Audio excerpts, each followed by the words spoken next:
Smart city हम घोषित नहीं हुए, लेकिन स्मार्ट सिटी से ज़्यादा डेवलपमेंट हमारे यहाँ हुआ है। दिखावा होता है, जनता आरोप लगाती है कि तो आप चर्चा में बने रहने के लिए करते हैं। आरोपों का जहाँ तक सवाल है, मेरे पास अभी भी रीवा में मकान नहीं है।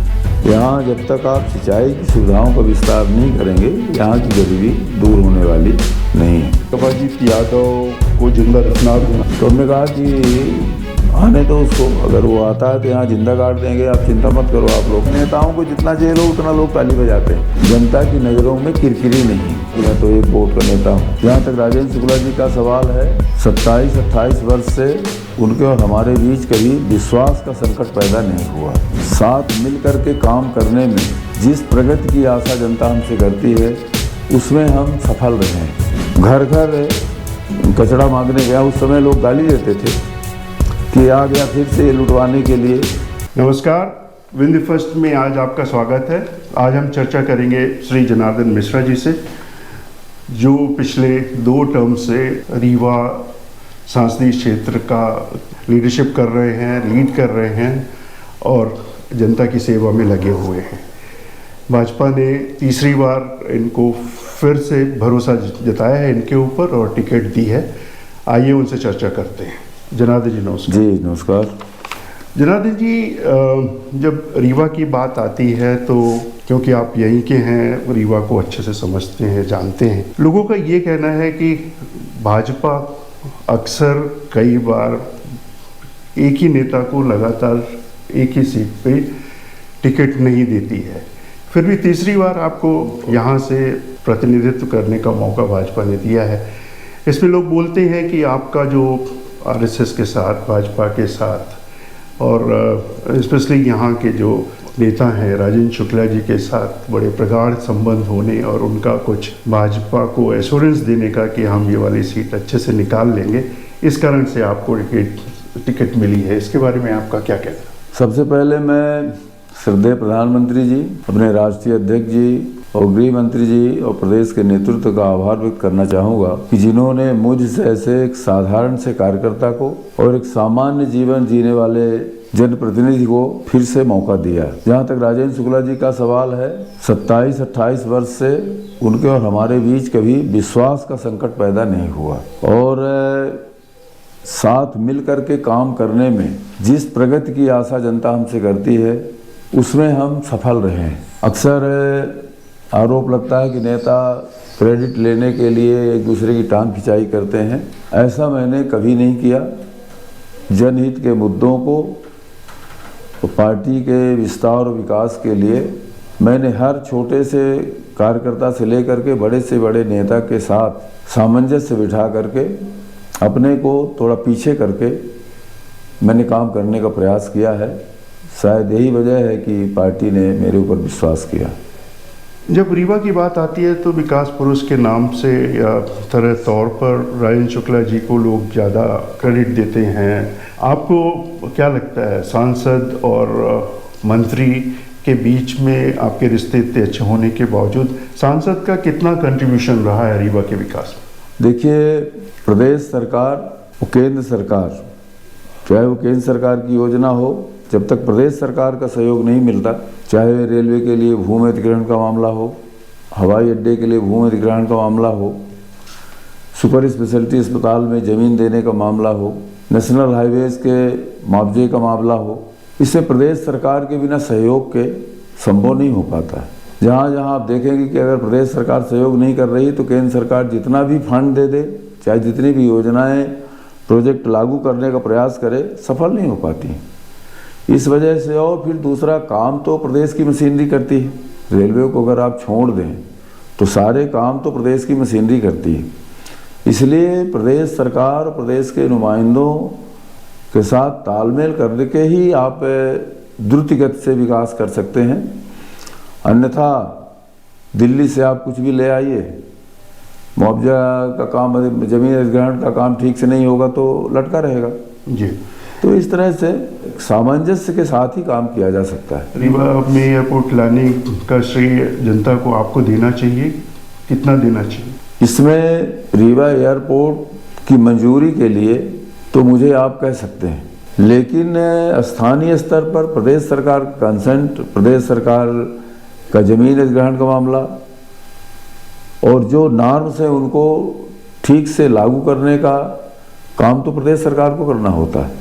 इसमें क्रेडिट अगर कोई लेना चाहेगा तो फिर दिक्कत होती है। हाँ, टीम वर्क है बेसिक, टीम वर्क काम करता है। अच्छा, ये बताएं स्मार्ट सिटी के बारे में आपने कई बार कई प्लेटफॉर्म में बोला है, उसका स्टेटस रीवा का क्या है? कब तक इसको कह पाएंगे कि हम स्मार्ट सिटी के और अग्रसर हैं, बढ़ रहे हैं, कुछ हासिल हो जाएगा? स्मार्ट सिटी का मतलब है आपके पास सड़कें अच्छी हो जाएं, सीवरेज का मामला ठीक हो जाए, बसाहट ठीक हो जाए। तो आप देखिए कि रीवा के चारों रिंग रोडों का जाल बिछ गया है, सीवरेज का काम पूरा हो चुका है और जो बसाहटों का मामला, अवैध कॉलोनियों का मामला है, वो भी धीरे धीरे सब सेटल हो रहा है। तो इस तरह से स्मार्ट सिटी हम घोषित नहीं हुए, लेकिन स्मार्ट सिटी से ज़्यादा डेवलपमेंट हमारे यहाँ हुआ है। अच्छा, ये सांसद निधि के विकास कार्यों के बारे में थोड़े बहुत जो आपके बारे में बातचीत कर रहे हैं लोग, इसमें आप पहले तो ये बताएं कि 10 साल में जो 5 सबसे बड़े प्रोजेक्ट आपने सांसद निधि से किए हैं जो जनता के लिए काफ़ी उपयोगी हैं वो कौन से हैं, और ये जो आरोप लग रहे हैं इसमें कितनी सच्चाई है, क्या है? सांसद निधि 5 करोड़ आती है और उसको बांटना बड़ा कठिन काम हो जाता है। मुख्य रूप से पेयजल के संकट के लिए हमारे यहाँ आप देखिए हर सरपंच 2-2, 3-3 टैंकरों की मांग करता है। मैंने अस्पताल के लिए लगभग 1 करोड़ से ऊपर राशि स्वास्थ्य ये संजय गांधी अस्पताल के लिए दिया। तमाम जो स्वयंसेवी संस्थाएं चिकित्सा का काम में लगी हुई हैं वहाँ पैसे दिए। सरस्वती विद्यालय जो बहुत ही अच्छे, गुणवत्तापूर्ण और अपनी सांस्कृतिक पहचान को लेकर के विद्यार्थियों का और बच्चों का निर्माण करती हैं, उनके लिए मैंने पैसे दिए। बाकी रोड है, सड़क है, नाली है, इस तरह के कामों के लिए पैसे मैंने दिए हैं। और आरोपों का जहाँ तक सवाल है, जो नॉर्म्स तय हैं और अधिकतम काम सरकारी एजेंसियों ने किया है। आरोपों का जहाँ तक सवाल है, मेरे पास अभी भी रीवा में मकान नहीं है। 10 वर्ष से संसद सदस्य हूँ, रीवा में मकान नहीं है। मैंने वसूलों आदर्शों की राजनीति की। 17 से 18 साल की उम्र में मैं मीसा में बंद था। वो सारे जो उद्देश्य थे, जो आचरण और व्यवहार राजनीतिक कार्यकर्ता में के लिए निर्धारित जेपी ने किए थे, उन पर चलने का मैंने पूरा प्रयास किया है और सामान्य से सामान्य जीवन जीने का प्रयास किया है। आज भी कोई ये नहीं कह सकता कि मैंने सांसद के रूप में किसी से व्यवहार किया हो। एक सामान्य कार्यकर्ता, एक सामान्य नागरिक जैसा मतदाता मैं हूँ। सामने वाले को भी मतदाता अगर कोई आता तो मैं समझता हूँ कि मैं भी एक मतदाता के ही रूप में हूँ। आप पर एक आरोप और लगता है कि चर्चा में बने रहने के लिए आप कई ऐसे कार्य करते हैं, जिससे कोई टॉयलेट की सफाई करना, मुस्लिम बहनों से राखी बंधवाना वगैरह के काम। तो इनके पीछे क्या ऐसा कुछ है कि दिल से होता है कि दिखावा होता है? जनता आरोप लगाती है कि तो आप चर्चा में बने रहने के लिए करते हैं। आप निरंतरता में कोई काम इस तरह का नहीं कर सकते हैं। और मेरा जहाँ तक टॉयलेट सफाई का काम रहा है, सबसे पहली सांसद निधि मैंने 1 करोड़ के लगभग, 97 लाख 1 करोड़ के आसपास, 1 करोड़ मोटा मोटी मान लीजिए, सबसे पहली सांसद निधि मैंने पूरे जिले की बालिकाओं के स्कूलों के टॉयलेट के लिए दिया। तो आप मेरी प्रतिबद्धता समझ सकते हैं कि मैं उस काम के लिए कितना प्रतिबद्ध हूँ और निरंतर इस काम में लगा रहा हूँ।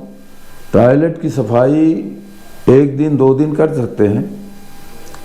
घर घर कूड़ा उठाने के लिए मैंने लगातार 1.5 वर्ष तक रिक्शा चला के घर घर कचरा मांगने गया। उस समय लोग गाली देते थे कि आ गया फिर से ये लुटवाने के लिए, लेकिन 1 वर्ष से ऊपर 1.5 वर्ष तक लगातार मैं प्रतिदिन जब रीवा में रहा तो सुबह 6 बजे से लेकर के और 8 बजे तक स्वयं रिक्शा चला के घर घर कचरा मांगने जाता था। तो मतलब आप ये कहना चाह रहे हैं कि ये तो हमारे दिल से आती है, हम जनता के दिल से लिए है। काम करते हैं, जनसेवा आप के हैं, तो ये सब काम तो हमें जनता आप को ही करना है। सीधे लैट्रिन की सीट में हाथ डाल करके और गंदगी नंगे हाथों से नहीं उठा सकते। जी। चलिए एक कोरोना, एक बता दूं आपको, कोरोना सिमरिया गांव है यहाँ देवतला विधानसभा में, एक पंचायत में आइसोलेशन वार्ड बना हुआ था, तो एक मरीज को ले आके रखा होगा, वो ठीक हो गए। दूसरे जब मैं गांव गया तो वहाँ पता चला कि एक कमरे में 4 लोग रह रहे हैं और एक आदमी को कोरोना है, और वो अब जाए तो जाए कहाँ। तो मैंने पंचायत के लोगों से कहा कि हमने कहा भाई वो आपका वार्ड है, उसमें आप इसको रखिए। तो उन्होंने कहा वो तो शौचालय जो टट्टी करके चला गया है उसको कौन करे। मैंने अपने हाथ से कोरोना मरीज के टट्टी को साफ किया अपने हाथ से, और फिर सफाई करके वहाँ ले आए। हमने कहा कि आप यहाँ रहो, नहीं तो 3 लोग और बीमार हो जाओगे। तो इस तरह से ये चीज़ें श्रद्धा मन से जब आती तभी हो पाता, नहीं तो कोरोना मरीज की टट्टी देख करके कौन करेगा। बिल्कुल सही। जनार्दन जी, एक और चीज़ है कि पिछले करीब 2003 से भाजपा की सरकार मध्य प्रदेश में स्थापित है।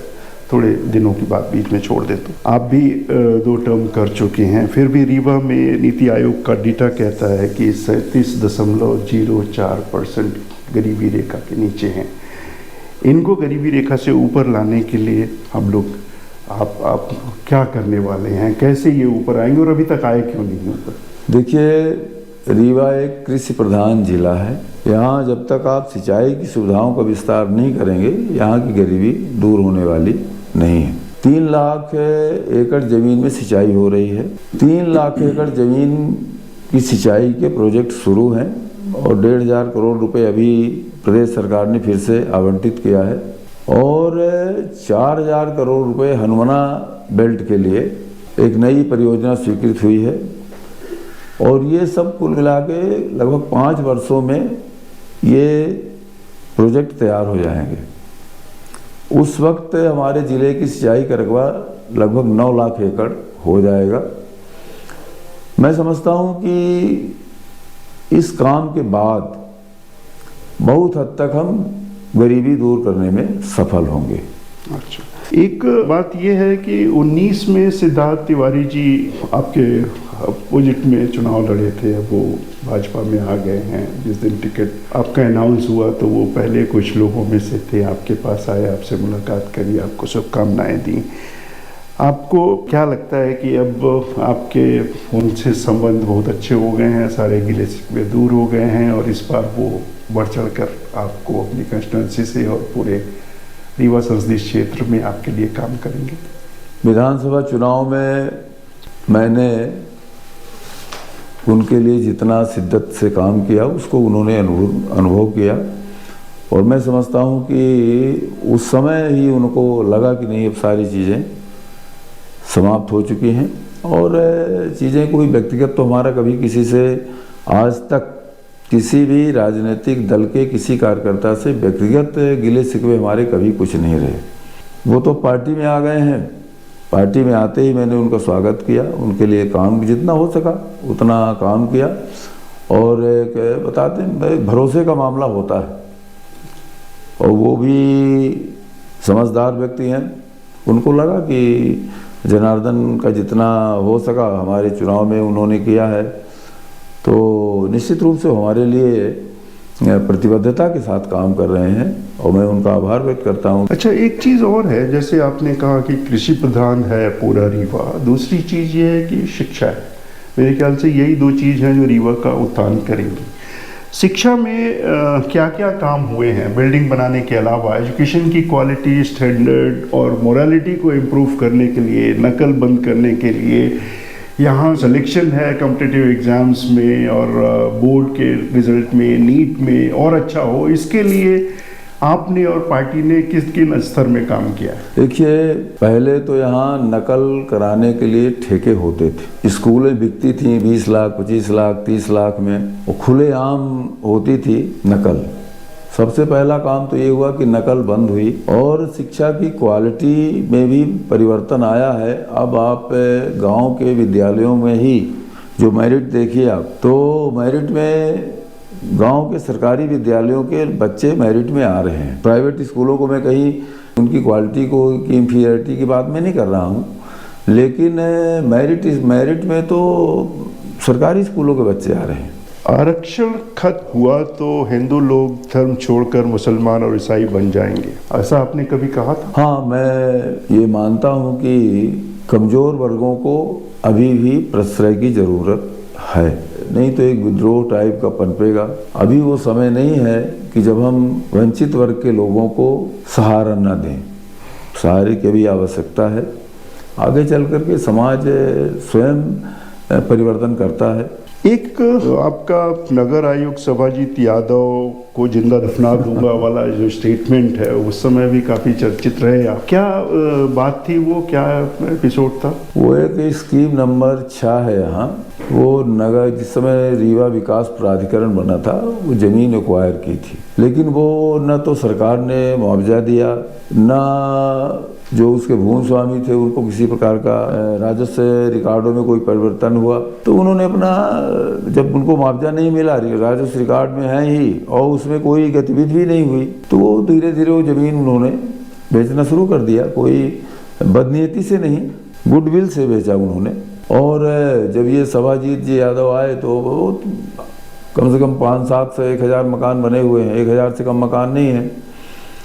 तो वो हिसाब से कि वो रीवा सुधार न्यास की ज़मीन है, नगर निगम की ज़मीन है, ये तो अवैध बनी हुई है, तो ले जाकर के वो दलाल पाले हुए थे, तो कहते थे कि वो जल्दी करो, उसमें कुछ करो, नहीं तो ये गिरा दिया जाएगा। और जेसीबी 2-3 खड़ी कर दिया। और एक दिन सुबह 6 बजे एक महिला आई, बिल्कुल बिखरे हुए बाल, सांसद होके 6 बजे सो रहे हो, सांसद होके सो रहे हो। उन्होंने कहा कि मेरे घर के सामने वो मशीन खड़ी है, वो 10 लाख रुपए 5 लाख रुपए मांग रहे हैं, वो देव नहीं तो घर गिर जाएगा। विधवा हूँ, मेरे पति फौज में थे, जो पैसा वैसा लगाया वो सब मकान में लगा दिया। तो हमारा एक शिवम वहाँ के जो मंडल अध्यक्ष हैं, मैंने उनको टेलीफोन किया, मैंने कहा क्या है यार, यहाँ आओ थोड़ा। आया तो उन्होंने कहा वो तो सब पैसा मांग रहे हैं, गिरा रहे हैं, ये कर रहे हैं, वो कर रहे हैं। तो मैंने कहा बहन जी आप चलिए और उनसे कहा कि इनको लेके जाओ घर ठीक ठाक से, कहीं माने स्थिति ठीक नहीं है, मैं आता हूँ अभी। तो वहाँ गया, वहाँ फिर लोगों को से बातचीत किया, इकट्ठा किया। तो हमने कहा कि आने दो उसको, अगर वो आता है तो यहाँ जिंदा गाड़ देंगे, आप चिंता मत करो आप लोग। थोड़ा उनको साहस देने के लिए, नहीं तो सब एकदम लोग परेशान थे, और उनको धमकाने के लिए भी कि यहाँ आओगे तो जन प्रतिरोध का सामना करना पड़ेगा, और आपका हमला हो या आप हो, यहाँ से बच के नहीं जाने पाओगे। तो वो इस तरह से एक अनैतिक काम को रोकने के लिए, थोड़ा लोगों को हिम्मत बढ़ाने के लिए और उनको चेतावनी देने के लिए ये मैंने जरूर कहा है उसको। अच्छा, इसी में एक आगे बात आती है, पूरा का पूरा गोविंदगढ़, काफ़ी कुछ बैकुंठपुर गांव अभी भी आबादी में बसा हुआ है, कई लोगों के कब्जे हैं लेकिन पट्टे नहीं हैं। बीच में शिवराज जी ने ऐसा कुछ अनाउंस किया था कि जो जहां काबिज है उसको उस ज़मीन का पट्टा दे दिया जाएगा, लेकिन वो काम अभी तक नहीं हो पाया। हाई कोर्ट का कुछ रिस्ट्रिक्शन आ गया था, उसमें कुछ काम हुआ है या आप कुछ प्रॉमिस करना चाहेंगे लोगों को यहाँ? ये वो चूँकि कोर्ट में मामला लंबित है, मैंने कई बार प्रयास किया, कलेक्टर के स्तर पर बातचीत की, लेकिन वो वही चीज़ कोर्ट आड़े आ रही है। और मैं समझता हूँ कि कोर्ट का निर्णय रहवासियों के पक्ष में होगा, और क्योंकि वो वर्षों से बसे हुए, कोई आज का मामला नहीं, सैकड़ों वर्षों से, जब से ये सब नगर बसे हैं, गाँव बसे हैं, तब से इस तरह की समस्या है वहाँ। एक सवाल ये है कि आप चुनाव जीतेंगे तो जीत में मेरे हिसाब से 4 मेजर कंपोनेंट है। एक है जनार्दन मिश्रा जी की सहजता, सरलता, सबके लिए अवेलेबिलिटी, किसी के लिए कभी भी उनके दरवाजे बंद नहीं हुए हैं। दूसरा है मोदी जी की पॉपुलैरिटी। तीसरा है भारतीय जनता पार्टी का अपना पूरा पार्टी का जो कामकाज है, इतने सालों का टीम और सब कुछ। और एक है आरएसएस का जो अपना कैडर का नेटवर्क है और वो लोग जो काम कर रहे हैं। तो इन सब में आप किसको कितना % देना चाहेंगे? दे पाएंगे कि नहीं दे पाएंगे? आप कह सकते हैं कि नहीं दूंगा, सबका मिला जुला असर है। नहीं, ऐसा नहीं है। मैं इसको बिल्कुल बहुत क्लियर हर जगह भी बोलता हूँ। जी। तो आज मोदी जी की पॉपुलैरिटी झोपड़ी वाले से लेकर के महल तक के बीच में सब में है, और हर आदमी ये मानता है कि इन्होंने राष्ट्र के लिए 10 साल समर्पित भाव से काम किया, तो उनकी पॉपुलैरिटी तो है ही, उसको कोई इनकार नहीं कर सकता। कितना परसेंट देंगे मोदी जी की पॉपुलैरिटी को अपनी जीत में? उन्हें 70-80% है उनका। 80%? 70% से कम नहीं है। 70%? 70% तो पक्का। 70 उनका हो गया। अब बाकी आरएसएस बीजेपी का कितना होगा? संघ का तो मैं नहीं कह सकता, संघ वाले उनका अपना अलग नेटवर्क है, वो लोग काम करते हैं कार्यकर्ता के बल पर ही। मैं तो कहता हूं कि मैं तो एक वोट का नेता हूं, बाकी तो सारे कार्यकर्ता ही काम करते हैं। तो 70 और कार्यकर्ता मिला करके मेरा तो कुछ बचता नहीं है। 29 हो गया। एक आपका, एक हमारा रहता है, तो इसमें मेरी कोई बहुत बड़ी उपलब्धि नहीं है। हाँ, केवल इतना मैं कह सकता हूँ कि जनता की नज़रों में किरकिरी नहीं हूँ। मैं यही जानना चाह रहा था कि आखिर जनार्दन मिश्रा जी अपने आप को भी कुछ श्रेय देना चाहेंगे कि बिल्कुल सब जनता और मोदी जी को दे देंगे? सब कार्यकर्ताओं का है, मोदी जी का है, और हमारी विचारधारा का जो अनुसार लोग हैं उनका है। मेरा अपना निजी कुछ नहीं है। मैंने इतना जरूर प्रयास किया कि किसी का अहित मेरे द्वारा न हो, और जनता के बीच में एक आम धारणा है कि जैसा भी है लेकिन किसी का अहित करने वाला व्यक्ति नहीं। आप अभी जनता के बीच में जा रहे हैं, जनता से वोट मांग रहे हैं, उनका आशीर्वाद मांग रहे हैं, तो किन किन प्रॉमिसेस पर आप जनता से बोल रहे हैं कि हमें आप क्यों जिताएं?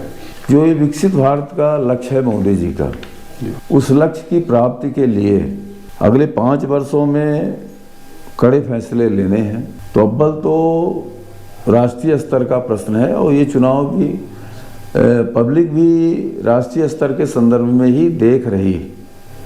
आम से आम आदमी भी ये कहता है देश के लिए मोदी की ज़रूरत है। तो देश के लिए मोदी की ज़रूरत है, इसका मतलब है कि राष्ट्रीय मुद्दों को ही अपन देख रहे हैं।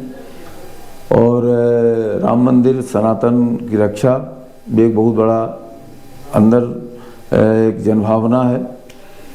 तो जनभावना के अनुकूल ही अपने को बात करना पड़ता है। डेवलपमेंट के मामले में अभी रेलवे के नेटवर्क के विकास की ज़रूरत है। हवाई अड्डे का निर्माण हुआ है, इसको हवाई मार्ग को और अधिक विस्तारित करने की आवश्यकता है। सिंचाई का रकबा बढ़े ये प्रॉमिस है हमारा कि सिंचाई का रकबा हम 5 साल में 9 लाख एकड़ तक पहुंचाएंगे। और जो स्थानीय स्तर पर डेवलपमेंट के लिए जो गांव पिछड़े हुए हैं उनको चिन्हित करके उनको आगे बढ़ाने का काम करेंगे। तो मुख्य रूप से अब आवागमन की सुविधाओं का, खासकर रेलवे और हवाई यातायात में इसकी वृद्धि करने का मामला है। सिंचाई सुविधाओं का मामला है। हर घर से नल जो देने का 3,200 करोड़ रुपए केंद्र सरकार ने स्वीकृत किए हैं, अभी उसका काम इनिशियल स्टेज में 15-20% मुश्किल से है। लोग विश्वास नहीं कर पा रहे हैं अभी कि यह होगा, लेकिन इस बात को भी रेखांकित कर रहा हूँ कि ये भी काम आगे 2 वर्षों के अंदर हर आदमी को नल से जल हर परिवार को मिलेगा। तो ये मुख्य रूप से मुद्दे हैं इस समय चुनाव के। आपने कहा बहुत कड़े फैसले लेने हैं, कुछ कड़े फैसलों के बारे में बताएंगे आप? अब वो तो मोदी जी उस समय सरकार बनती है, तो जो भी होगा राष्ट्रहित में होगा। आपको आभास है क्या कड़े फैसले लेना है? आर्थिक क्षेत्र में होंगे। अगर आपको डेवलपमेंट 2047 तक इस देश को विकसित राष्ट्र के रूप में लेना है तो निश्चित रूप से आर्थिक क्षेत्र में ही कड़े फैसले होंगे। अर्थव्यवस्था के विकास के लिए, अर्थव्यवस्था की रफ्तार अभी जो बनी है उसको और आगे बढ़ाने के लिए क्या उपाय किए जाएंगे। मैं समझता हूँ कि इसी आर्थिक क्षेत्र में ही बहुत क्रांतिकारी कदम उठाने की ज़रूरत है और वो उठाएंगे। एक आखिरी सवाल, क्योंकि कल का डेवलपमेंट है, अपोजिशन ये कह रहा है कि अंग्रेजों ने भी अपोजिशन पार्टी का, कांग्रेस का खाता सीज नहीं किया, बीजेपी ने वो कर दिया। एक सवाल। दूसरा, सिटिंग चीफ मिनिस्टर को उठा के ईडी ले गई, इससे आपको लगता है कि आप जनमानस आपके अगेंस्ट होगी? बिल्कुल नहीं, जनमानस खुश है कि जेल जा रहे हैं जो अपने को कट्टर ईमानदार कहते थे। आप विश्वास नहीं करेंगे, कोई चर्चा नहीं करता, कोई चर्चा नहीं करता कि केजरीवाल क्यों जेल गए। जो कहीं थोड़ी बहुत बुद्धिजीवी लोग चर्चा करते हैं तो कहते हैं कि चोरी किया है तो इसलिए गया है। कोई नहीं, सब खुश होते हैं। नेताओं को जितना जेल हो उतना लोग ताली बजाते हैं। नहीं, पर उसमें फिर ये बात आ जाती है कि जो नेता कूद के आपकी तरफ आ जाते हैं उनको जेल क्यों नहीं होती? सिटिंग अब 100 करोड़ मतलब शराब नीति में आपने परिवर्तन कर दिया और आप चीफ मिनिस्टर हो, तो मुख्य रूप से तो आपके निर्देश पर ही ये हुआ है। जो सिटिंग चीफ मिनिस्टर हैं उनको अगर उनके ऊपर कार्रवाई हुई है तो कोई आज के दिन तो नहीं हुई है, 9 बार सम्मन गए हैं और कोर्ट ने देखा है, कोर्ट ने उनके गिरफ्तारी पर रोक नहीं लगाई है। तो इस वजह से और कांग्रेस पार्टी का इनकम टैक्स के द्वारा अकाउंट सीज करने के बारे में अब वो तो कोर्ट में भी गया है मामला, कोई ऐसा नहीं कि केवल यहीं पर हो रहा है। तो कोर्ट का और इन एजेंसियों का मामला है, उसमें अपन ज़्यादा कुछ कहने की स्थिति में नहीं है। धन्यवाद, आपको खूब सारी शुभकामनाएं। हम चाहेंगे आप जीतें, फिर से हम बैठ के एक बार विस्तार में क्या क्या करने वाले हैं उस पर चर्चा करें। हमारी आपका भी बहुत बहुत आभार, आपने अपने चैनल के माध्यम से हमें अपनी बात रखने का अवसर दिया, इसके लिए बहुत बहुत आभार।